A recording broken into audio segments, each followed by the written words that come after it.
So, dito, kahit ganun mo lang siya. Okay, i-stretch mo siya. O kaya ganyan mo para makita mo.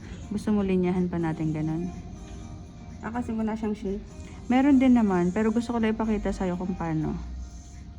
Okay? Ayan. Ayan.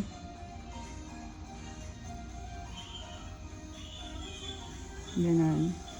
Tapos, stretch mo na siya. Pero kapag Pag nakikita medyo mo dito naman ako, na, kailangan ko lagyan ng ganyan.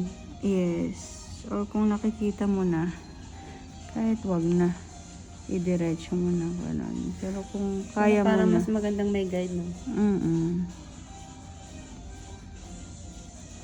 Tapos, kapag nababasa lang siya, di siya kumukulay, so punas mo na. Ayan, meron na tayong shape.